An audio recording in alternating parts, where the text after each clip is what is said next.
ഒറ്റ രാത്രി കൊണ്ട് ജമ്മു കാശ്മീരിൽ ഒരു നാടാകെ ഒലിച്ചുപോയി. മേഘവിസ്ഫോടനത്തിലും തുടർന്നുണ്ടായ മിന്നൽ പ്രളയത്തിലും ജമ്മു കാശ്മീരിലെ റംബാൻ ജില്ലയിൽ കനത്ത നാശനഷ്ടമാണ് ഉണ്ടായത്. പ്രദേശവാസികളുടെ വീടുകളും ജീവിതമാർഗമായ കടകളുമെല്ലാം ഒറ്റ രാത്രി കൊണ്ട് ഇല്ലാതായി. തങ്ങളുടെ പുനരധിവാസത്തിനായി സർക്കാർ എത്രയും പെട്ടെന്ന് വേണ്ടത് ചെയ്യണമെന്ന ഒരേയൊരു ആവശ്യം മാത്രമാണ് ഇപ്പോൾ അവർക്കുള്ളത്. മേഘവിസ്ഫോടനത്തിലും മിന്നൽ പ്രളയത്തിലും പ്രദേശത്തെ വീടുകൾക്കും കടകൾക്കുമെല്ലാം വലിയ നാശനഷ്ടമാണ് ഉണ്ടായിരിക്കുന്നത്. വീടുകളും കടകളുമെല്ലാം കല്ലും ചെളിയും കൊണ്ട് മൂടി നശിച്ചിരിക്കുകയാണ്. ഇനി എങ്ങനെ മുന്നോട്ടു പോകുമെന്ന ആശങ്കയിലാണ് അവിടുത്തെ ജനത. തങ്ങളുടെ ജീവിതത്തിൽ ഇതുവരെ ഇങ്ങനൊരു അപകടം കണ്ടിട്ടില്ലെന്നാണ് പലരും പറയുന്നത്. റംബാനിലെ സ്കൂളുകൾക്കും കോളേജുകൾക്കും മറ്റ് വിദ്യാഭ്യാസ സ്ഥാപനങ്ങൾക്കും അവധി പ്രഖ്യാപിച്ചിരിക്കുകയാണ്. ലേഹ് ജില്ലയിലെ വിദ്യാഭ്യാസ സ്ഥാപനങ്ങൾക്കും അവധിയാണ്. ദുരന്തത്തിൽ പ്രദേശത്തെ MLA ആയ അർജുൻ സിംഗ് രാജു ദുഃഖം രേഖപ്പെടുത്തി.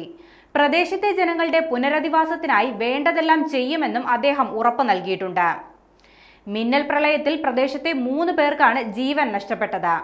നിരവധി പേരെ ഇതിനകം ഇവിടെ നിന്നും രക്ഷപ്പെടുത്തുകയും ചെയ്തു. ഇനിയും ഒരുപാട് ആളുകളെ രക്ഷപ്പെടുത്താനുണ്ട്.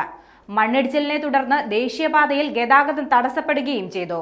ഇതോടെ നിരവധി വാഹനങ്ങൾ ദേശീയപാതയിൽ കുടുങ്ങുകയും ചെയ്തിട്ടുണ്ട്.